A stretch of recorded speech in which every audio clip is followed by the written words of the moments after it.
Selamat pagi. Selamat pagi Bapak dan Ibu. Selamat pagi Bapak dan Ibu guru. Selamat pagi anak-anak sekalian. Selamat pagi semuanya, dimanapun Anda berada. Apa kabarnya pada pagi hari ini? Semoga semuanya dalam keadaan sehat. Senang saya Pak Jana bertemu kembali dengan Anda semuanya di channel Bimbel Matematika SMK dan SMP. Seperti biasa, Pak Jana ingin mengajak anak-anak sekalian, terutama yang masih sekolah, ingin bersama-sama belajar matematika pra-KBM. Pada kesempatan ini, kita masih di pokok bahasan statistik, yaitu sub ukuran penyebaran, dan materinya tentang angka baku. Nah, apa itu angka baku? Kita mudah mempelajarinya dari rumus berikut ini. Angka baku itu dinyatakan dalam bentuk rumus seperti ini, yaitu ZI atau ZI sama dengan XI kurangi rata-rata hitung per S. Jadi ZI itu apa? ZI itu adalah angka baku dari suatu nilai data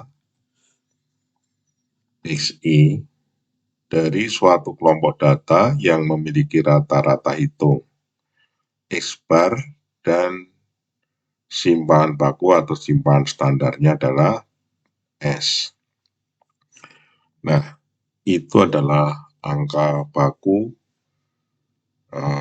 yang sedang kita pelajari.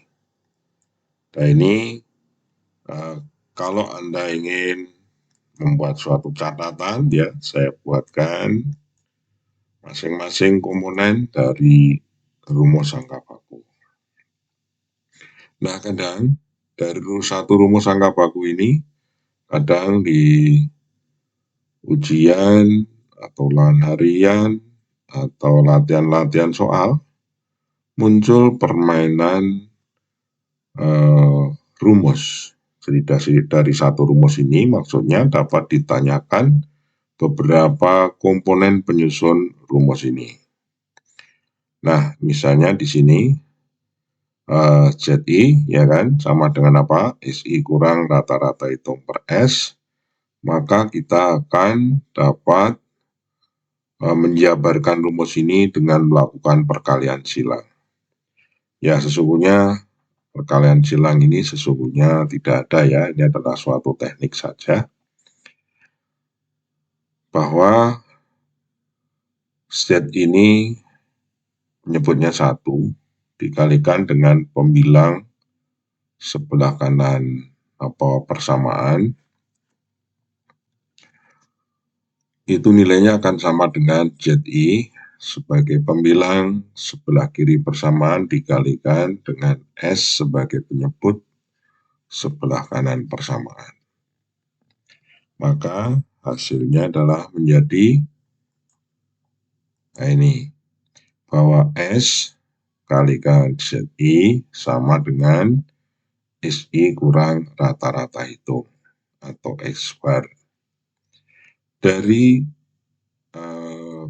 persamaan ini, ya, kita dengan mudah mencari komponen-komponennya. Kalau tanyakan salah satu komponennya dari ketahui 3 yang lain, maka kita akan bisa mencarinya. Misalnya apa? Misalnya ditanyakan tentang berapa simpanan bakunya kalau ZI-nya diketahui, XI dan rata-rata hitung diketahui.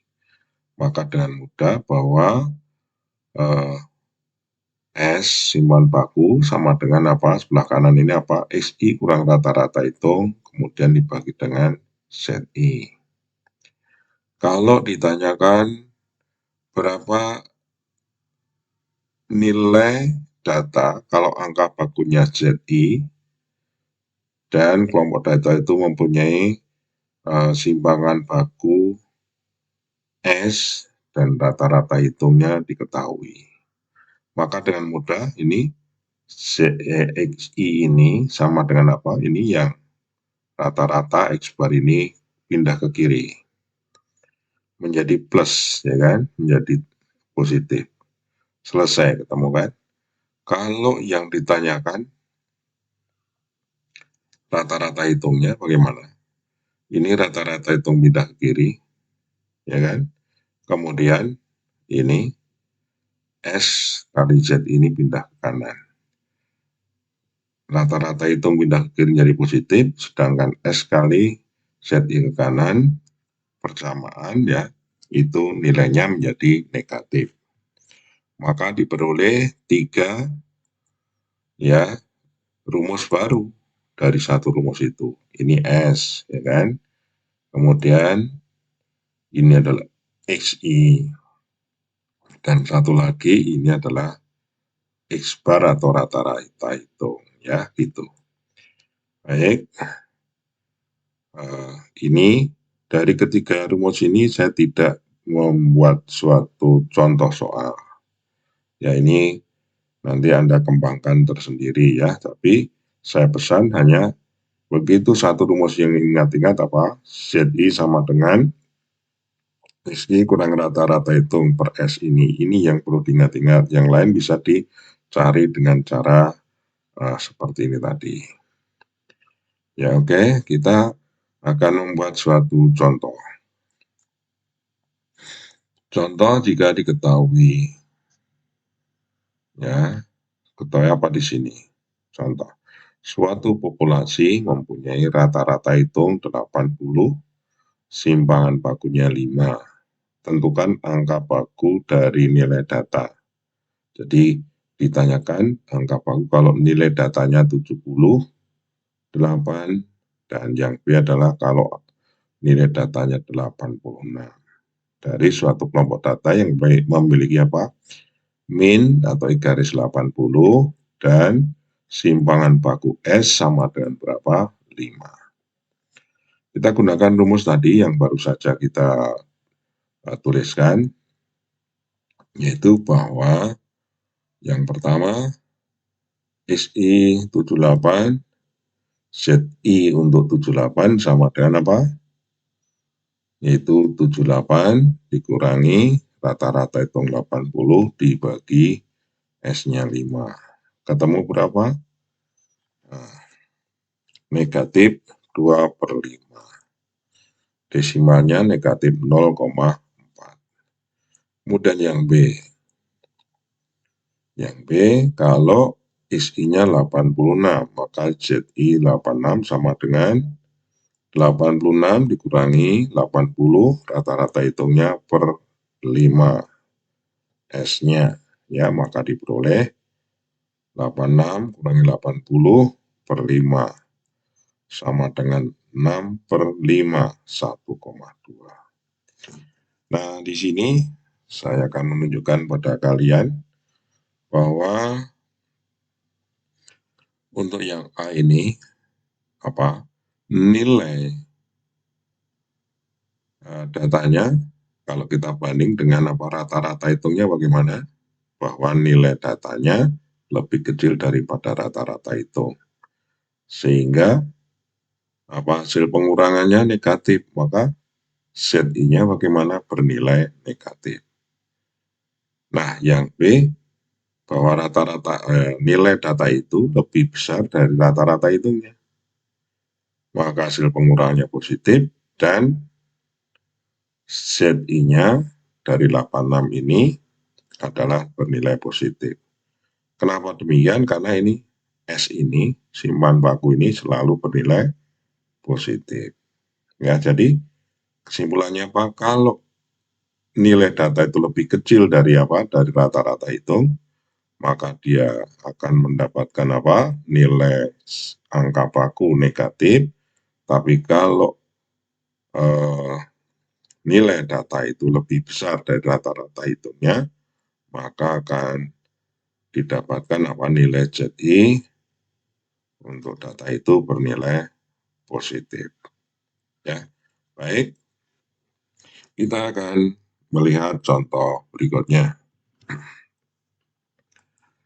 Nah, ini diketahui suatu populasi data dinyatakan dalam data tunggal, ya, data tunggal tidak berbobot. Nah, ini belum diketahui, simpanan bakunya belum ketahui, dan juga apa? Rata-rata hitungnya juga belum diketahui. Ini tentukan angka baku dari apa? Dari 5, dari 7, dari 8. Baik, nah untuk mencari atau menjawab pertanyaan ini, maka kita harus apa? Kita harus terlebih dahulu mencari rata-rata hitung dan simpanan bakunya. Nah, rumusnya 4ZI itu ya dari sini nih lah. Kita akan mendapatkan apa? Akan mencari terlebih dahulu ya. Jadi isinya ketahui, rata-rata hitung belum, S belum ya. Kita akan cari dulu rata-rata hitungnya. Rata-rata hitung masih ingat, min, yaitu jumlah data, kita bagi dengan banyak data. Jadi datanya ini semua kita jumlahkan, ini, kemudian dibagi 5. Jumlah datanya berapa? 8 tambah 7, 15 ya kan? 15 tambah 7, berapa? 22. 22 ditambah 5, 27 tambah 8, 35 bagi 5. Ya, ketemunya berapa? 35 bagi 5 mendapatkan 7. Nah, simpanan bakunya sekarang. Nah, simpanan bakunya, ini masih ingat ya rumusnya ya. Yaitu adalah akar pangkat 2 dari apa? Simpangan data terhadap rata-rata tong kuadrat dijumlahkan kemudian dirata-rata ya kan. Ini simpangan atau beda ya. Beda data dengan rata-rata hitungnya dikuadratkan. Ya, teman-teman 8 ya kan. Kurangi 7 rata-rata hitung. Data 7 kurangi 7 rata-rata hitung. Pangkat 2 ditambah lagi 7 ini data. Kurangi 7 ini adalah rata-rata hitung pangkat 2. 5 nilai datanya, 7 rata-rata hitung, ya kan?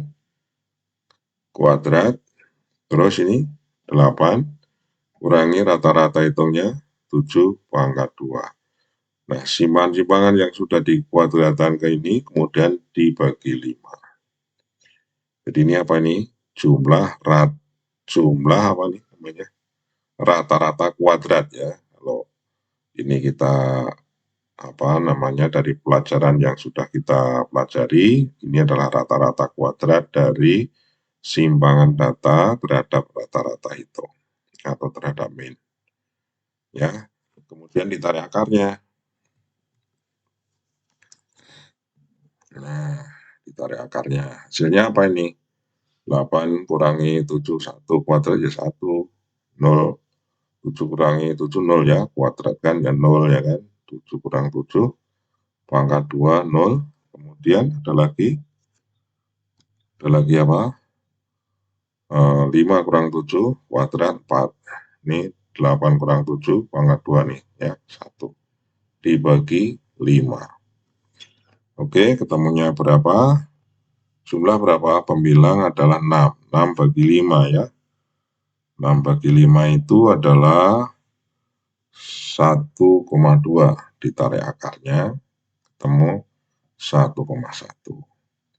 Nah, sekarang baru kita mencari masing-masing apa yang ditanyakan ini, yaitu adalah angka baku untuk nilai data 5 berapa.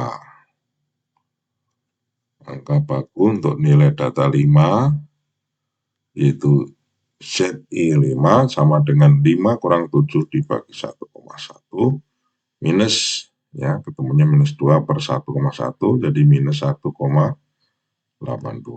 Yang W, kalau XI-nya 7, maka angka bakunya tentu 7 kurang 7 bagi berapa di sini? 1,1.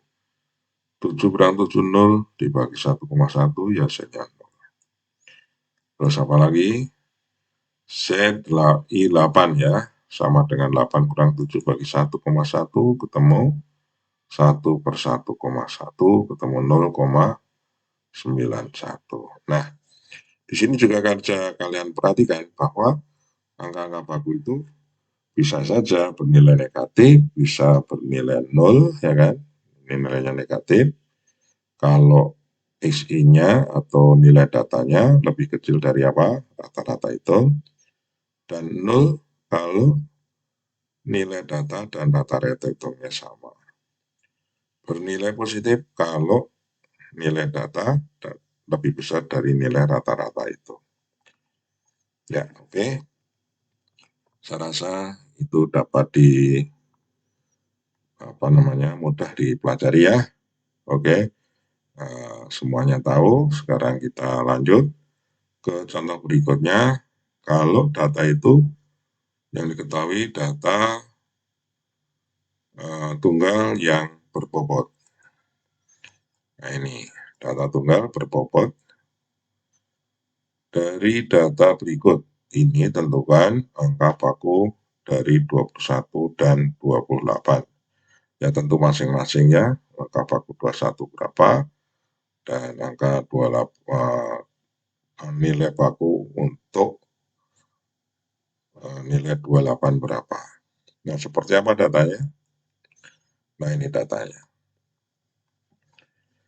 Ini X ini adalah merupakan datanya.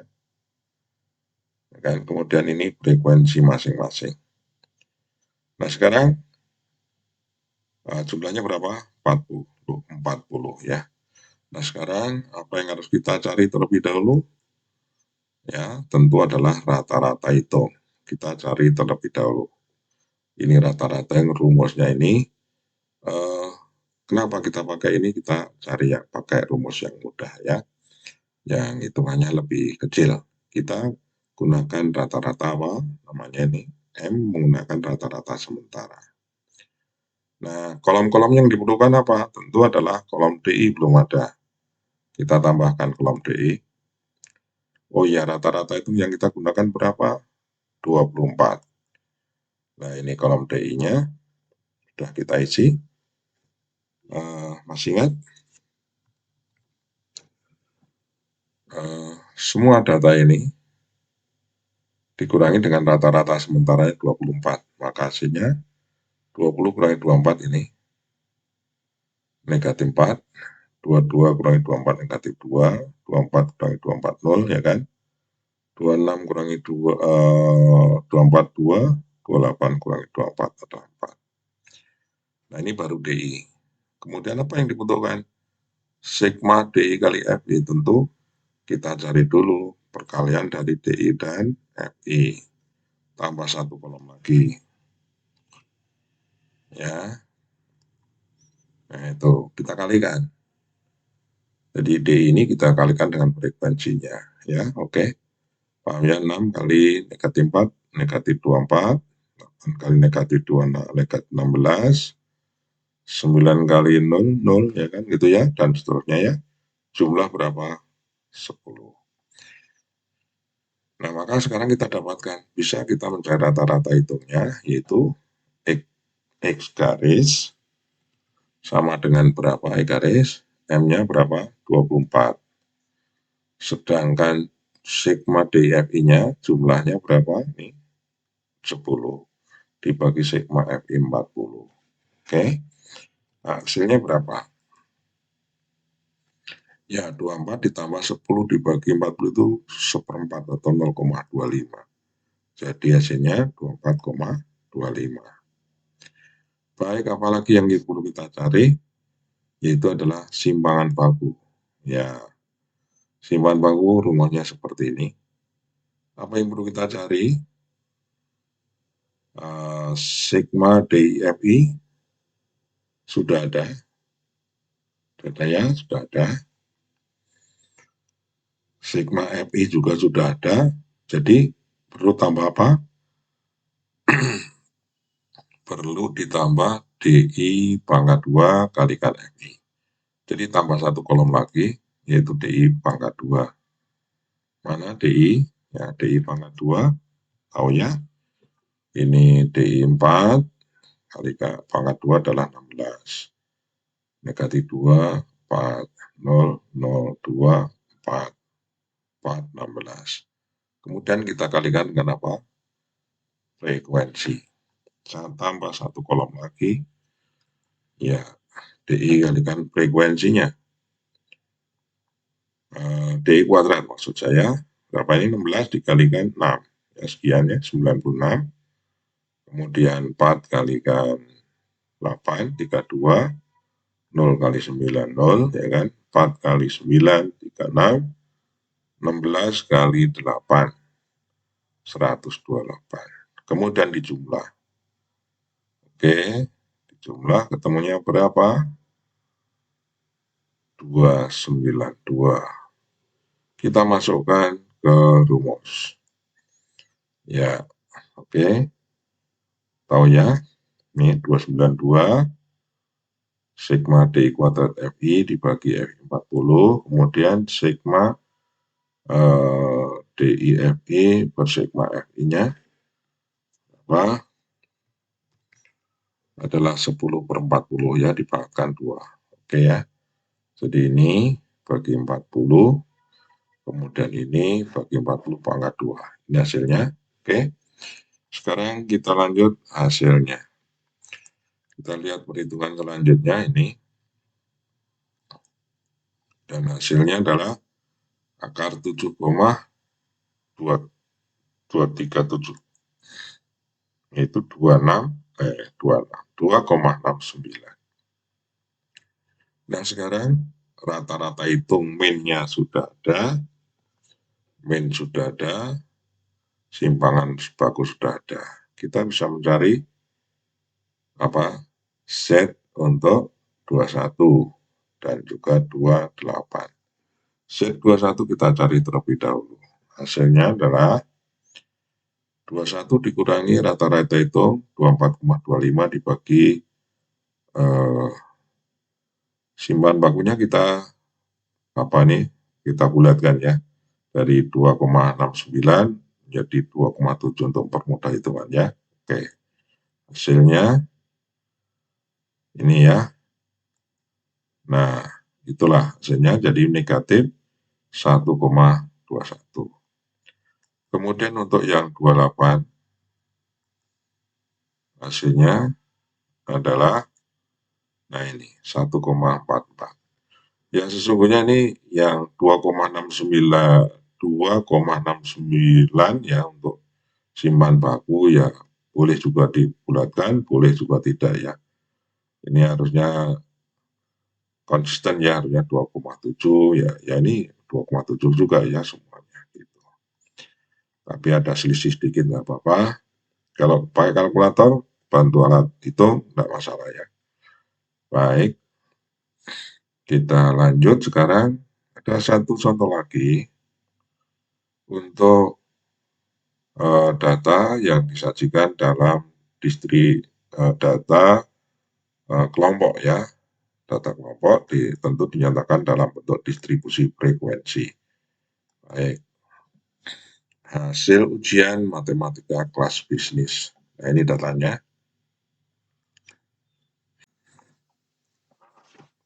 Ya, selanjutnya kita akan buat contoh soal, yaitu untuk data yang dikelompokkan.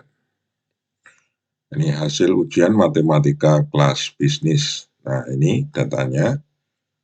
Nah, interval-interval kelasnya dan frekuensinya ada ini. Oke, ya itu. Nah kemudian kita akan gunakan rumus untuk mencari rata-rata hitung. Ya, rata-rata hitungnya terlebih dahulu, yaitu gunakan rata-rata sementara. Ya, ini rata-rata hitung sama dan rata-rata sementaranya M ditambah sigma DI/FI per sigma FI. Nah, DI ini adalah apa? Tentu kita masih ingat yaitu apa? XI titik tengah kelas dikurangi rata-rata sementara. Nah, karena diperlukan titik tengah kelas, maka perlu kita tambah kolom-kolom yang diperlukan. Ya, yang diperlukan berarti titik tengah kelas, kemudian apa kolom DI. Ini kita isi dulu ya. Kita isi dulu titik tengah kelasnya. Masih ingat kalian mengisi titik tengah kelas? Yaitu gimana isinya? Coba untuk yang pertama, ini titik tengah kelas pertama, yaitu ada 75 tambah 79, batas bawah ditambah batas atas kelas dibagi 2, ketemu 77. Untuk kelas keduanya, 80 tambah 84 bagi 2, ketemu 82 ya. Oke, SI sudah kita isi, kemudian kita cari apa? DI-nya. Dengan menggunakan rata-rata sementara yang paling mudah, itu kita ambil yang di tengah di sini ya, berapa? 87. Baik, kita isi kolom DI-nya, semuanya dikurangi 87, semua titik tengah kelasnya maksud saya. Ini kurangi 87, negatif 10, kurangi 87, 82 ini adalah negatif 5 ya. Oke, semua ke bawah sudah tahu. Kemudian apa yang diperlukan lagi? Kita lihat rumusnya. Sigma DI kali FI. Berarti DI ini kita kalikan dengan FI. Tambah satu kolom DI kali FI. Yaitu mana? DI-nya negatif 10 kalikan frekuensinya 2. Ya gitu ya. Negatif 5 kalikan frekuensinya 6. Dan seterusnya. Oke, kita isi. Ya, dapat negatif 20, negatif 30, 0, kemudian berapa? 80, 120. Jumlahnya 150. Positif ya. Jumlahnya 150 positif. Karena yang negatif ini kalau kita jumlahkan negatif 50, yang positif ini kalau kita jumlahkan 200. Jadi 200 kurangi 50 ketemunya 150. Oke, kita dapatkan nilai rata-rata hitung. Kita substitusikan ya. M-nya kita ganti berapa? 87. Sigma DI/FI kita ganti berapa? 150. Dan sigma FI-nya adalah 50. Ya, akan didapatkan ini. Selanjutnya apa? 150 bagi 50 ketemu berapa? 3. Jadi 87 ditambah 3 ya. Oke, 87 tambah 3 berapa? Ketemu 90. Baik. Sekarang berikutnya kita cari apa? Rata-rata hitung sudah tahu. Simpangan bakunya yang belum ya. Baik, kita cari simpangan bakunya. Kita pakai rumus. Rumus simpangan baku karena ini sudah ada DI, ada DI/FI, maka kita tinggal tambah lagi sedikit lagi ya. Sigma DI/FI sudah ada, sigma FI ada. Nah, ini DI kuadrat yang belum ada kali FI ya. Kita tambahkan 2 kolom. Nah, kita tambahkan 2 kolom. DI kuadrat. Jadi ini DI-nya mana? Nih, negatif 10. Yang pertama kuadrat. Ya, 100. Negatif 5 pangkat 2. 25. 0 pangkat 2. Ya, 5 pangkat 2. Ya, 10 pangkat 2. Ya. Kemudian kalikan dengan frekuensinya. Itu yang pertama, frekuensinya 2. Jadi 100 kali 2. Kemudian berikutnya 25 kali 6. 0 kali 14. 25 kali 16. Lalu berapa lagi itu? 100 kali 12. Dijumlahkan. Ya, oke, udah ketemu. Jumlahnya ketemu, ini kita masukkan ke mari. Sigma DI kuadrat FI adalah berapa? 1950. Sigma FI-nya berapa? 50 masuk di sini. Lalu sigma DI FI-nya 150 masuk di sini. Bagi 50 ya, nanti hasilnya dipangkatkan 2. Baik, baru cari akar ya. Nah, ini hasilnya. Oke. Itu asal-usulnya ya, tahu ya asal-usulnya. Baik, udah tahu asal-usulnya.